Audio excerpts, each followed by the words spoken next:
ओम शांति। अंतिम समय बहुत नज़दीक देख रहे हैं। अंतिम समय का अंतिम पुरुषार्थ। जब हम अंतिम समय की बात करते हैं, तो अंतिम समय किसका है? अंतिम समय हमारा या दुनिया का? तो आज देख रहे हैं दोनों का ही अंतिम समय है। और जब हम बात करते हैं अंतिम समय की, तो जब से ही हम ज्ञान में आए हैं, उस टाइम से ही हम ये बात सुनते आ रहे हैं कि अब दुनिया खत्म होने वाली है, अब अंतिम समय है। ये जब से ज्ञान में आए हैं तभी से हम सुनते आए हैं कि दुनिया का विनाश कब होगा। वैसे देखा जाए तो ये एक दिन की बात नहीं है। जैसे एक मकान को गिराना होता है और हथौड़ा एक हमारे पास साधन होता है, तो जैसे-जैसे हम हथौड़े मारते जाएँगे, शायद हमें ज़्यादा चोट लगेगी उस दीवार से। दीवार में कम चोट लगेगी, हमें ज़्यादा लगेगी, लेकिन धीरे-धीरे उस दीवार को कमज़ोर करते जाते हैं। और जब बहुत सारे हथौड़े पड़ जाते हैं, उसके बाद वो ऐसे कमज़ोर पड़ने लगती है कि एक ही हथौड़ा लास्ट में पड़ता है और पूरी बिल्डिंग गिर जाती है। ठीक इसी समय, इसी प्रकार से बाबा की स्थापना का कार्य आरंभ होते ही दुनिया को भी हथौड़ा लगना शुरू हो गया था, चाहे दूसरे विश्व युद्ध के रूप में। और फिर समय प्रति समय अनेक हथौड़े लगते गए, कभी कहाँ से, है ना? कभी प्रकृति ने हथौड़े लगाए, कभी मनुष्यों ने हथौड़े लगाए, कभी किसने हथौड़े लगाए। लेकिन इतना ज़रूर है कि अब धीरे-धीरे ये जो दुनिया की नींव है, कलयुगी दुनिया की जो नींव कहो या कलयुगी दुनिया की जो दीवारें कहो, अब वो बहुत ज़्यादा कमज़ोर हो गई हैं। और इसलिए कोरोना वायरस के बाद तो और ही एकदम कमज़ोर हो गई हैं। क्योंकि कहा जाता है कि जैसे दुनिया में भी किसी के ऊपर अगर जीत प्राप्त करनी हो, तो सबसे पहले उसका मॉरल डाउन करना बहुत ज़रूरी है, नैतिक पतन। और उसका मॉरल डाउन करो तो उसके ऊपर जीत प्राप्त कर सकते हैं। तो माया ने भी ये कार्य किया है कि दुनिया को जिस तरह से चरित्रहीनता की खाई में ले जा रही है, कि आज उसको देखते हुए हर कोई ये कहता है कि बस अब भगवान कुछ करे, इतना पतन हो चुका है। जैसे हर इंसान का नैतिक पतन होता जा रहा है, मॉरल डाउन होता जा रहा है। एक कोरोना वायरस और लॉकडाउन ने भी कितना नैतिक पतन कर दिया है। और उस कारण से कई लोग तो माना कोरोना से नहीं मरे, उस भय से मरे थे, जो दुनिया में कहा जाता है। और आगे भी जो बातें आएँगी, उससे भी और लोगों का मॉरल डाउन होना ही है, ये स्वाभाविक है। तो एक जैसे अंदर से हथौड़े पड़ रहे हैं और एक बाहर से भी हथौड़े पड़ रहे हैं। अंदर से मॉरल डाउन करने के हथौड़े और बाहर से अनेक प्रकार की आपदाओं के आने का, अनेक प्रकार की परीक्षाओं का जो हथौड़े लग रहे हैं, तो उससे जैसे अभी धीरे-धीरे कमज़ोर हो गई हैं दीवारें। और इसीलिए समय यही बता रहा है कि अब बहुत जल्दी ये दीवारें गिरने वाली हैं। लेकिन दूसरी ओर जो कहा जाता है कि अपना अंतिम समय तो कभी भी आ सकता है। और इसलिए ऐसे समय से पहले कौन-सी स्थिति चाहिए हमारी और उसके लिए क्या पुरुषार्थ होना चाहिए। तो अगर बाबा की स्थिति को देखा जाए या दादियों की स्थिति को देखा जाए, जो बाबा ने अनेक अव्यक्त मुरलियों में हम सभी बच्चों को इशारे दिए हैं, तो अंतिम समय के लिए जो स्थिति की आवश्यकता है कि ब्रह्मा बाबा के जीवन में अगर देखा जाए, तो लास्ट स्टेज संपूर्णता की, वो है कर्मातीत स्थिति। कर्म योगी भी रहे बाबा और कर्म योगी स्थिति से कर्मातीत अवस्था को प्राप्त किया, कर्मातीत स्थिति बनाई। दूसरा, जैसे बाबा के जीवन को देखते हुए जो अनुभव सुने हैं, उसके माध्यम से कि बाबा के अंतिम समय की जो स्थिति थी, वो थी डबल लाइट फरिश्ता स्टेज। कि बाबा जब आंगन में चलते थे तो दादियाँ बताती थीं कि बाबा की इतनी गहन साइलेंस की स्टेज होने के कारण जैसे पास होते थे तो ऐसे लगता था कि एक बादल पास हो गया। इतनी लाइट अवस्था थी बाबा की। बाबा के चेहरे से वो लाइट, वो प्रकाश चारों ओर फैलता था। ये स्थिति बाबा की थी और इस स्थिति का कारण था कि बाबा ने कैसे ये स्थिति बनाई, उसके लिए क्या अभ्यास किया, क्या पुरुषार्थ किया, जो बहुत काल का अभ्यास था बाबा का। तो अंतिम समय में अंतिम पेपर जो होगा उसका समय भी बाबा ने बताया है 1 सेकंड। और 1 सेकंड के लिए तो बाबा ने कहा बिंदी स्थिति ही चाहिए, बीजरूप कहो। अगर उसका अभ्यास नहीं है तो अंतिम समय में उस स्थिति में 1 सेकंड में वो स्थित होना मुश्किल हो जाएगा। और 1 सेकंड में हमें बिंदु स्थिति में स्थित होना, इसके लिए कितने समय का अभ्यास चाहिए जो हमारी बिंदु रूप स्थिति बन जाए। इसलिए आदि का पार्ट भी आत्मा तो अंत का पार्ट भी आत्मा, और 1 सेकंड तक की हमारी स्थिति होनी चाहिए, ऐसा हमारा पुरुषार्थ हो। तो अंतिम समय की तैयारी के लिए डबल लाइट और बिंदु स्वरूप की स्थिति और कर्मातीत स्टेज एक अंतिम स्थिति है। अब उसके लिए पुरुषार्थ क्या है, जो पुरुषार्थ हमें करना है। मुख्य बातों का जो पुरुषार्थ अंडरलाइन हमें विशेष रूप से करना है कि सबसे पहले तो 5 बातों का पुरुषार्थ करना है। कर्मातीत अगर मुझे बनना है तो 5 बातों के ऊपर जीत प्राप्त करनी है। ये बहुत समय से जीत प्राप्त की हुई स्थिति हो हमारी, ये अभ्यास हो हमारा अंतिम समय के लिए, पुरुषार्थ हो हमारा। सबसे पहले जो बाबा कहते कर्म इंद्रिय जीत, कर्मातीत बनने के लिए कर्मयोगी भी हम तभी कहलाएंगे जब कर्म इंद्रिय जीत होंगे।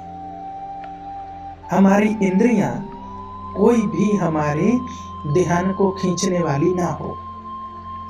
बार बार अगर हमारा ध्यान टूटता है कोई भी इंद्रियों के कारण, उस इंद्रिय की चंचलता के कारण को, तो वह स्वराज्य अधिकारी हम नहीं कहे जाएंगे और संपूर्ण स्वराज्य अधिकारी बनना आवश्यक है। तो इसलिए सबसे पहले पुरुषार्थ हमारा यही होना चाहिए कि हम कर्मेंद्रिय जीत कितना बने, इस संपूर्ण कर्मेंद्रिय के ऊपर हमारा अधिकार कितना है। दूसरा जो कहा जाता है संस्कार जीत।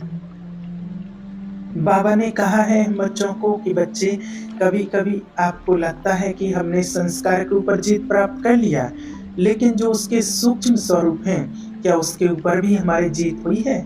मान लो क्रोध, यही समझते हमने क्रोध को तो जीत लिया, इस संस्कार को हमने जीत लिया, लेकिन अगर कोई बात आई और अधीरता आ जाती है तो ये भी तो सूक्ष्म में क्रोध का ही अंश है ना। कोई बात सहन नहीं होना, ये भी तो क्रोध का अंश है। तो इसीलिए अंतिम समय में ये संस्कार भी रिपेयर हो सकते हैं, पुनः जागृत हो करके हमारे सामने आ सकते हैं। इसलिए ये देखना है कि उसके संपूर्ण सूक्ष्म अंशों के ऊपर भी हमारी विजय है, ये चेक करना है। संस्कार जीत जब कहते हैं तो संस्कार जीत खाली नहीं, लेकिन अनेकों के साथ हमारे संस्कार मिलन की रास कितनी है। क्योंकि बाबा कहे कि भविष्य नई दुनिया में आप राज करेंगे, रास करेंगे, लेकिन जब तक यहाँ संस्कारों की रास नहीं होती है तब तक वहाँ रास कैसे करेंगे। कई बच्चे कहते हैं कि कोई हमारे सामने आ जाता है, गुस्सा होकर के बोलता है, जब वो 10 शब्द बोलते हैं तो 2 शब्द तो बोलना पड़ेंगे ना, नहीं तो हमने इन संस्कारों पर विजय प्राप्त कर ली है। लेकिन बाबा हम बच्चों को वहाँ कहते हैं कि मान लो कि रामलीला चल रही हो और रामलीला में अगर रावण बहुत ठंडा ठंडा और मधुर बोलना शुरू करे तो क्या कहेंगे, ड्रामा में मजा ही नहीं आया, रामलीला में तो मजा ही नहीं आया। रावण का बहुत स्वरूप देख करके मज़ा भी है। अगर रावण मधुर बोलना चालू करे, रावण का पात्र निभाने वाला भी अगर मधुर बोलना शुरू करे, तो वो हजम ही नहीं होगी वो बात। लेकिन ऐसा होने के बावजूद भी जब राम इतना मधुर बोलते हैं, तो उसके पार्ट को वो सूट करता है। ठीक उसी समय साक्षी होकर के ड्रामा को अगर उस रूप में देखें कि भाई कोई क्रोध कर रहा है, तो ये रावण का पार्ट बजा रहा, तो मैं राम का पार्ट तो बजाऊं। जरूरी थोड़ी है कि मुझे भी रावण के साथ रावण ही बनना है। रावण के सामने तो मुझे पार्ट ही राम का बजाना है। उसके संस्कार के कारण मेरे संस्कार में अपने पुराने संस्कार जागृत क्यों करूं? तो संस्कार जीत कहाँ तक बने हैं, किसी के संस्कारों को देखने के बावजूद भी वो मुझे विचलित ना करे।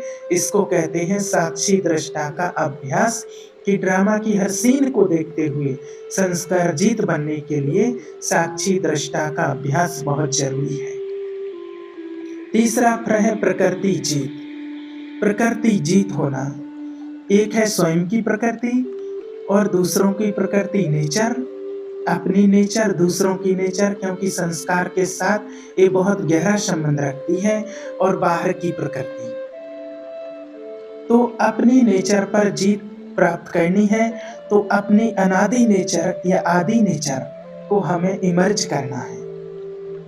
प्रकृति जीत होने के लिए जो हमारी ओरिजिनल प्रकृति है आत्मा की, सातों गुणों की, वो सातों गुणों की प्रकृति को मुझे इमर्ज करना है। उस स्वरूप में स्वयं को स्थित करने का अभ्यास करना है। दूसरों की प्रकृति जीत होने के लिए दूसरे की प्रकृति, उसकी नेचर को देखते हुए भी हम उसको स्वीकार करें। एक्सेप्टेंस लेवल बहुत हाई होना जरूरी है, क्योंकि जब तक एक्सेप्टेंस नहीं है तब तक हम स्वीकार नहीं कर पाते हैं। बाबा ने भी हम बच्चों को जो है जैसे हैं स्वीकार किया है ना। बाबा ने कितने अवगुण होंगे हमारे में भी, फिर भी बाबा ने कभी ये नहीं कहा कि इसमें ये अवगुण है, इसको मैं स्वीकार नहीं करता हूँ, इसमें से अवगुण है। इसी तरह से हर एक की नेचर को जानते हुए उसकी नेचर को स्वीकार करना है, और स्वीकार करते हुए उसको सहयोग देना है। ये बहुत जरूरी है। हो सकता है उसको थोड़ा सा सहयोग की जरूरत हो और वो आत्मा बदल जाए। जैसे खड्डे में एक पहिया गिरा हो गाड़ी का, और एक व्यक्ति उसको निकालने की बहुत दूर से कोशिश कर रहा है, और कोई एक थोड़ा सा हाथ लगा दे और निकल जाता है। हो सकता है इतने ही आवश्यक हो किसी आत्मा को, किसी नेचर को बदलने के लिए, किसी नेचर को जीत प्राप्त करने के लिए। और तीसरा है बाहर की प्रकृति जीत। परम आदरणीय दादी जी के लिए यही कहा जाता था कि दादी गुलजार दादी जी प्रकृति जीत थी। एक बार जब मेगा प्रोग्राम था केरला में, और वहाँ बहुत बड़ा प्रोग्राम था, और पूरा मेगा प्रोग्राम का सारा पंडाल आदि सब तैयार हो गया था, और इतनी झमाझम बारिश आने लगी, रुकी ही नहीं। सोचा क्या करें, दादी जी भी पहुंच रही हैं और इतनी बारिश है, लोग बैठेंगे कैसे, इतना कीचड़ होने लगा है, कैसे बैठेंगे, क्या करेंगे। लेकिन दादी जी ने जैसे ही लेट किया और पैर उस धरती पर रखा और बारिश बंद है, और जितनी देर दादी रुकी वहां पर बारिश नहीं आई, और जैसे ही दादी निकली और बारिश शुरू। ये प्रकृति जीत आत्मा, क्योंकि प्रकृति को भी इतनी सकाश दी हुई है। बाबा कई बार हम बच्चों को मुरली में कहते कि बच्चे, बाबा अंत तक भी दाल रोटी खिलाने के लिए बंधा हुआ है। लेकिन मानो एक बार दादी से प्रश्न पूछा हुआ था कि मानो कि बाबा कहते हैं कि अगर इतनी बाढ़ आ जाए, पानी अंदर आ जाए और दाल रोटी तो क्या हम बनाने की भी हालत में ना हो, तो बाबा फिर कहते कैसे दाल रोटी के लिए बंधा हुआ है। तो दादी ने बहुत अच्छी बात कही कि ऐसे टाइम पर बुद्धि की लाइन बहुत क्लियर चाहिए, क्योंकि अगर बुद्धि की लाइन बहुत क्लियर होगी तो बाबा रस्सी खींच लेगा और सूक्ष्म बतन में आपको सुबी रस पिला देगा।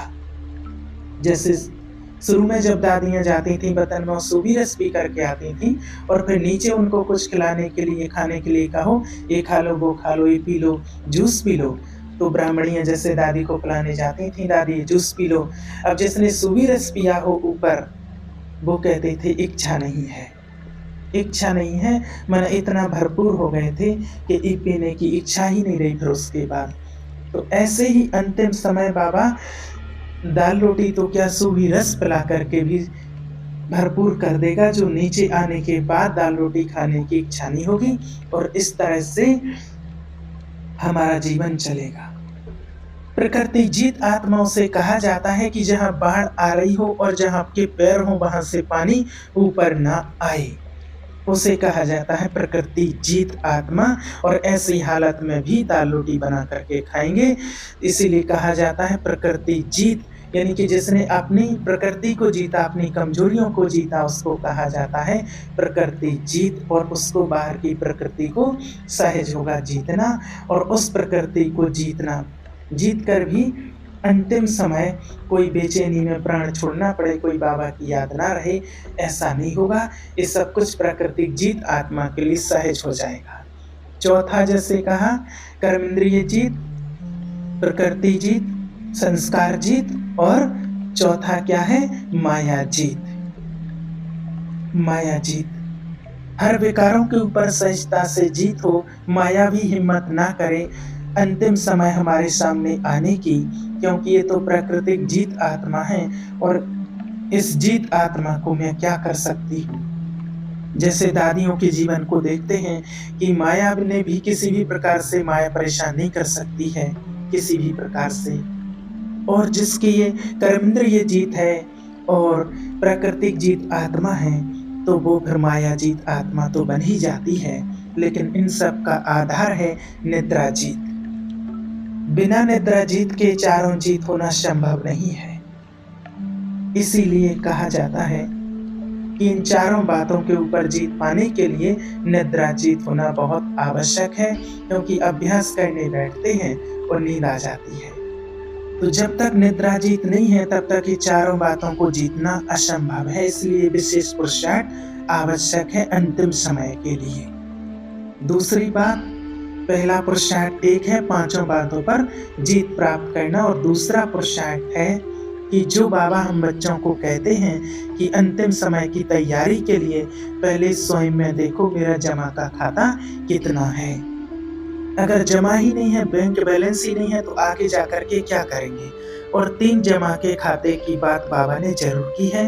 पहली है स्वयं पुरुषार्थ से प्रारब्ध को जमा करना, प्रारब्ध के खाते को जमा करना, सेवा द्वारा पुण्य का खाता जमा करना, और तीसरा है किसी को सुख देते हुए दुआओं का खाता जमा करना। तो ये 3 खाते मेरे भरपूर हैं। ये तैयारी हमें चाहिए अंतिम समय के लिए। तो हमें अंतिम समय की पूरी तैयारी करके ही चलना है। ओम शांति।